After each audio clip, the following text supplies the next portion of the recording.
Ladies and gentlemen, this is Steve Arnold. Thank you again for being here. This is the third in our series on congressional races in North Carolina, and I really appreciate your time. I do believe that the Most High God rules in the kingdoms of men, and he appointeth over it whomsoever he will, and that includes in North Carolina. So, as we must always keep that in mind.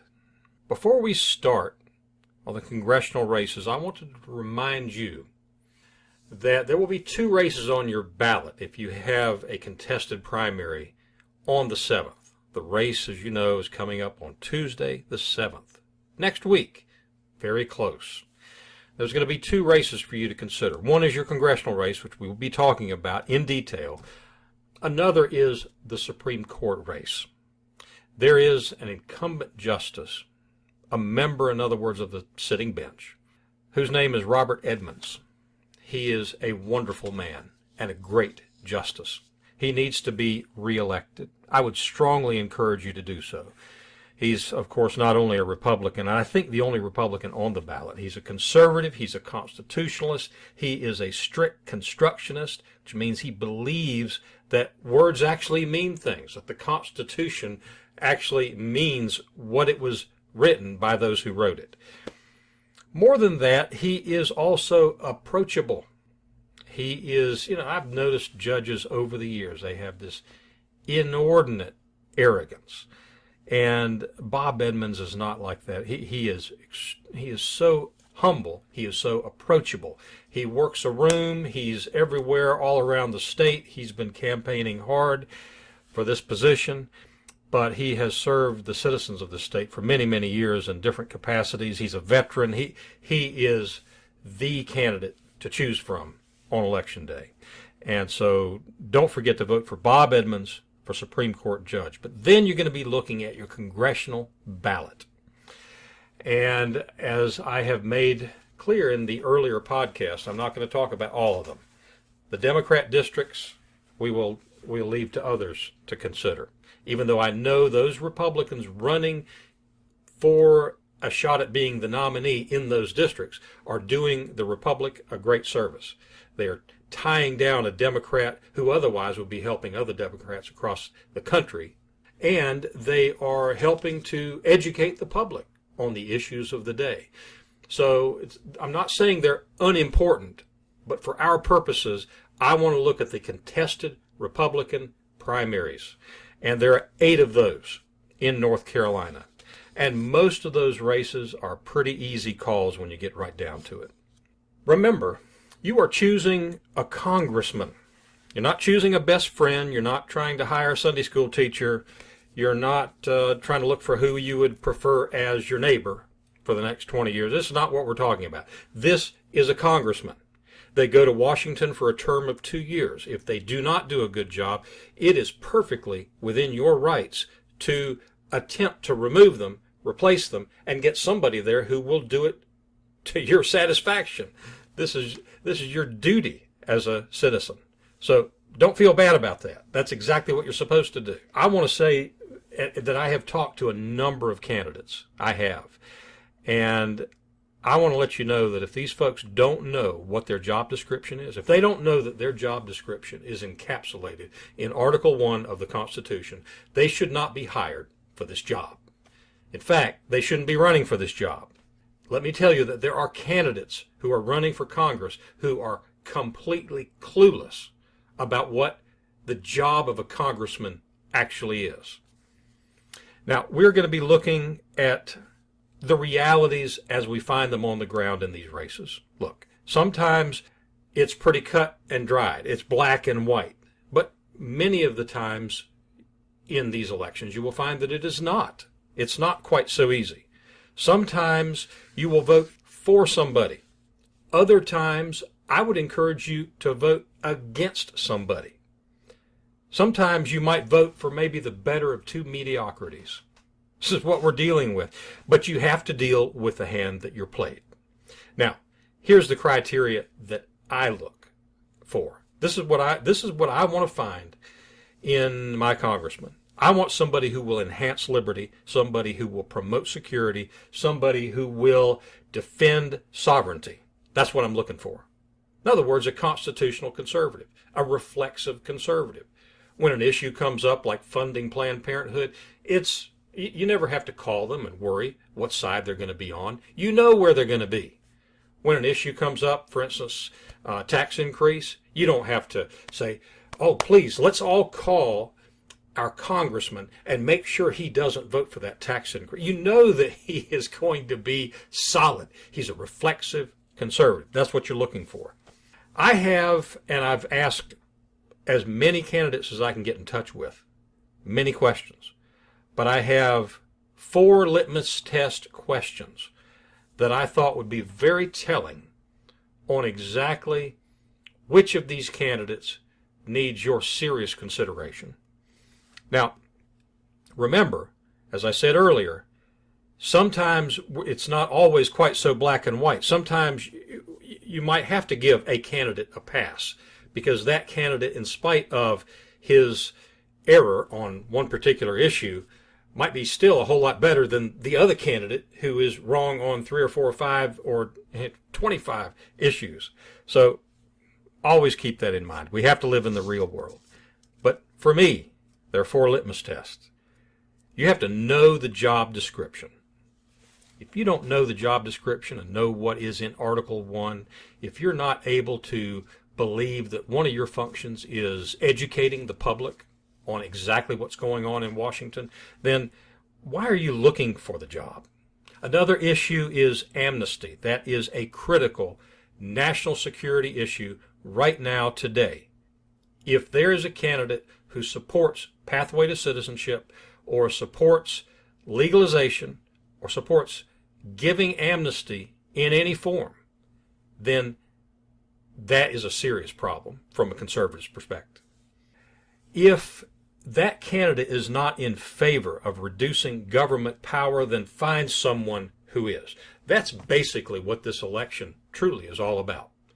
Washington has too much power, way too much power over individual lives, over your life. They decide what your light bulbs look like, for goodness sakes. They've got too much power. What you're looking for is a candidate who wants to reduce their own power. And you need to find a candidate who will want to change the Republican leadership in Washington.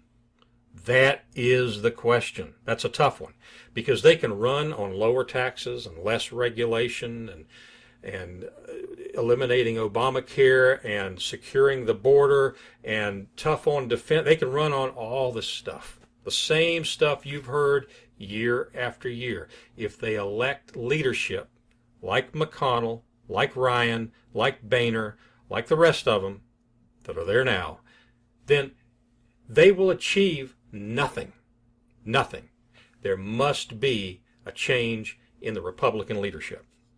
So then, let's look at 4 districts. There are 5 incumbents in these 4 districts I'm going to look at. Districts 2, 3, 9, and 10. The reasons that there are 5 incumbents in those 4 districts is that one of the incumbents, George Holding, is the current incumbent for District 13. And District 13, as I've explained in a preceding podcast, has been moved from the Raleigh area to the Greensboro and West area. And so Holding is no longer anywhere close to that district, so he determined to run in a district much closer to where he is from and which incorporates some of his former 13th district. And that is District 2. So without further ado, let's jump into a few of these. Let's do the easy ones first.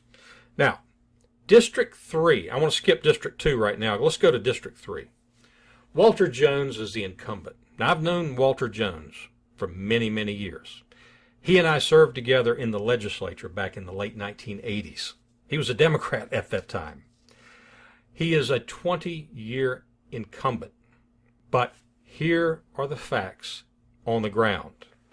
Walter Jones has a respectable voting record. There's no doubt about it. From Heritage Action, he's at 90%. That is the top of the North Carolina delegation. There's nobody that rates any better, not even Mark Meadows, who always rates well. Walter Jones rates 76, which needs improvement with conservative review, but also he's closer to the top. Walter Jones will stand up to the Republican establishment. John Boehner hated Walter Jones. Eric Cantor hated Walter Jones. They rounded up a candidate to run against him. He failed last time. He's running again. So, in this race, you have the incumbent Walter Jones. You've got a candidate, Taylor Griffin, who's been rounded up by the establishment in Washington to run against Walter Jones. And now you have another third candidate, a fellow named Phil Law, who is also running.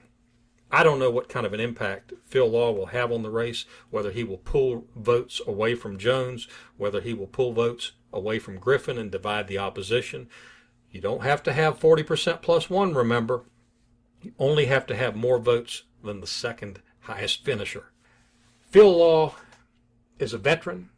He is a very respectable looking and sounding young man, very intelligent, very impressive.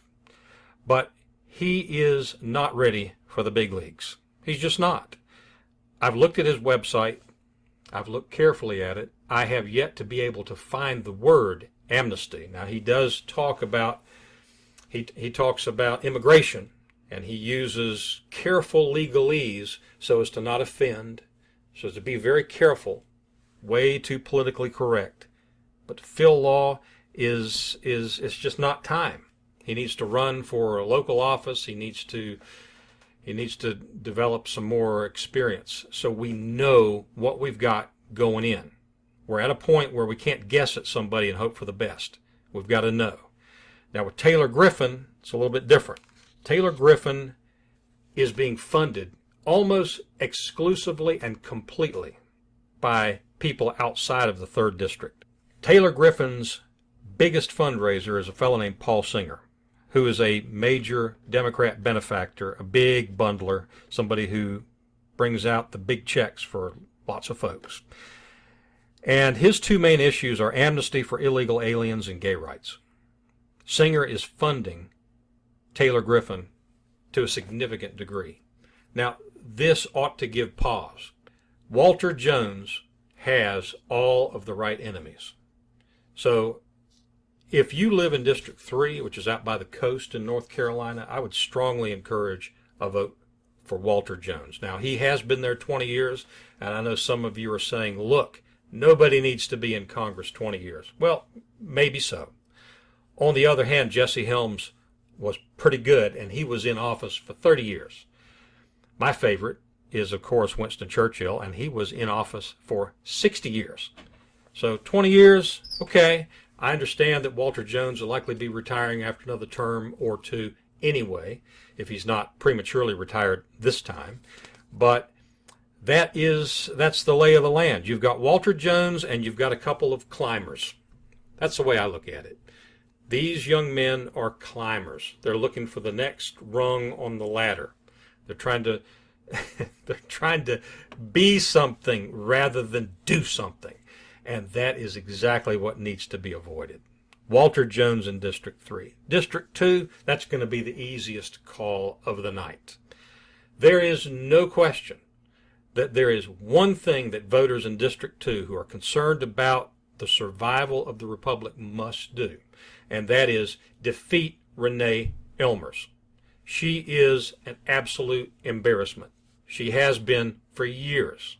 She must be defeated. There are 3 people in this race. District 2 is represented by Representative Elmers currently, and she is being challenged by George Holding, who is the current office holder for the current District 13. But when the election happens, District 13 all of a sudden gets changed over to the more western part of the state. And so Holding is determined to run in District 2. There's also a physician by the name of Greg Brannon. You've heard of Dr. Brannon because he has run for U.S. Senate a couple of times. He lost in the primary to Tillis, and he also he's also run before. So there are your choices. You have 3 choices. Here's the easy call. Anybody but Elmers.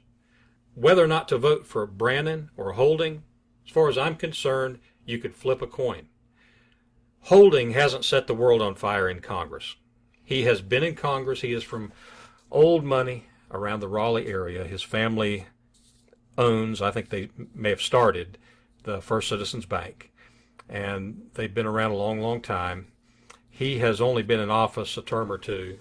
He has not been anybody's champion, but he's there, and he votes right more than he votes wrong. He most definitely votes better than Renee Elmers.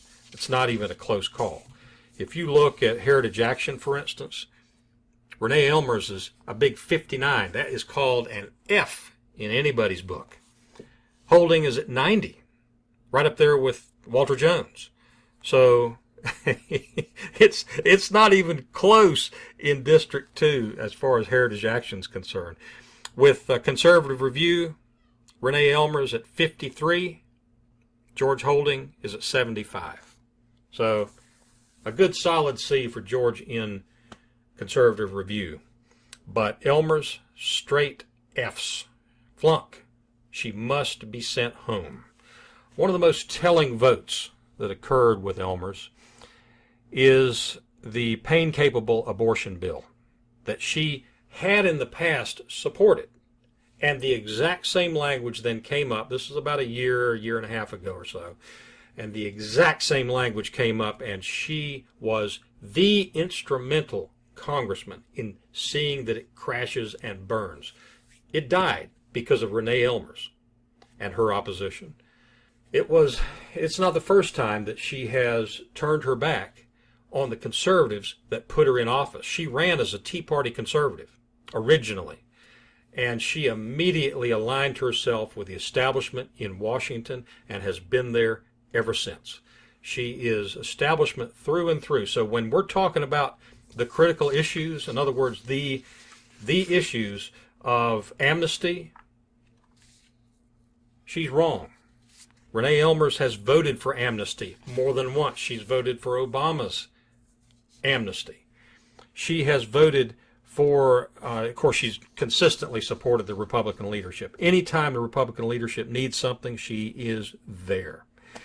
And reducing government power, never. She votes so many times for bloated budgets, for increases in government spending. She is a big government, more power for Washington type. She's establishment through and through. She must be defeated. George Holding has fought more than Elmers. My guess is that Brandon would probably fight more than Holding. And remember, either one of them is a major improvement. You send them there for 2 years. If after 2 years they're failing, then send somebody else. In District 9, we have an incumbent, Robert Pittenger. He was a very solid conservative state senator. He ran for lieutenant governor. He, I thought, was going to be a conservative champion in Washington. He has been anything but. He is being challenged by 2 Republicans in a primary. Mark Harris, pastor out of Charlotte, and Todd Johnson, former county commissioner in Union County. The choice here is Todd Johnson, no question about it. Now, Todd doesn't have perhaps the experience of some candidates who are out there, but he has been a county commissioner and a good one. Also, this is one of these races where you must vote against the incumbent. I always thought that Robert Pittenger, because he was such a successful businessman and a solid conservative, would pretty much be able to go to Washington and vote his conscience. Instead, he has gone and voted for what the Republican establishment leadership has told him to do.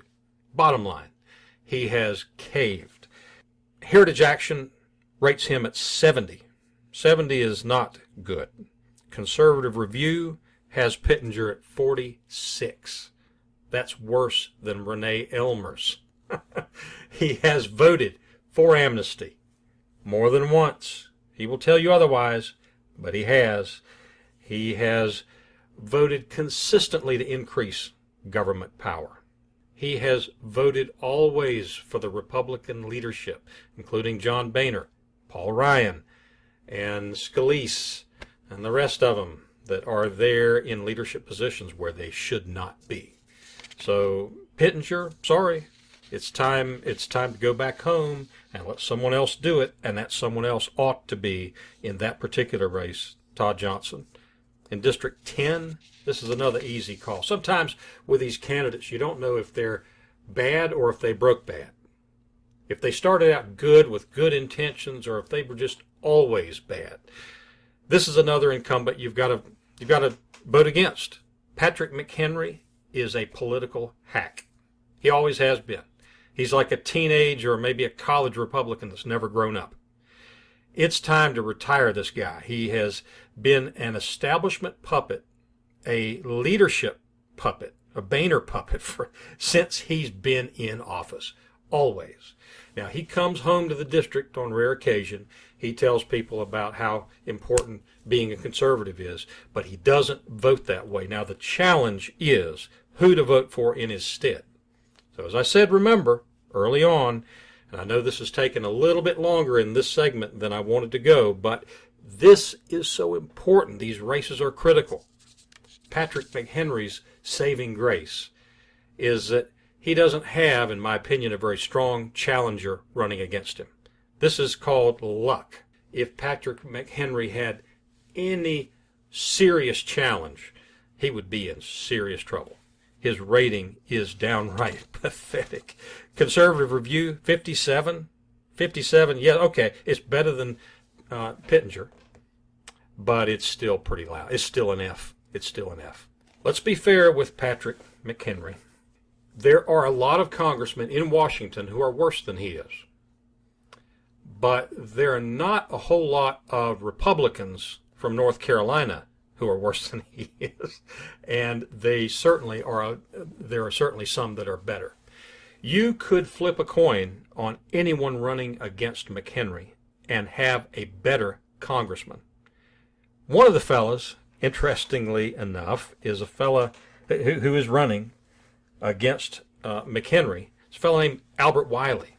This guy is not only a doctor, he's a PhD. He's highly educated, but it just goes to show that it doesn't matter how many certificates you have from some institute of higher learning, it cannot help you run an effective campaign. His website is terrible. His communication efforts there are just abysmal, but I would pull the lever for him or anybody else. Pick a name out of the phone book. Patrick McHenry is another one of those incumbent North Carolina Republicans that have been there too long. It's time to go. Thank you so much for your time and attention. I know this has been a long episode. The next ones will not, hopefully, be quite so long. But I will continue with the other races on the forthcoming episode. Thank you again.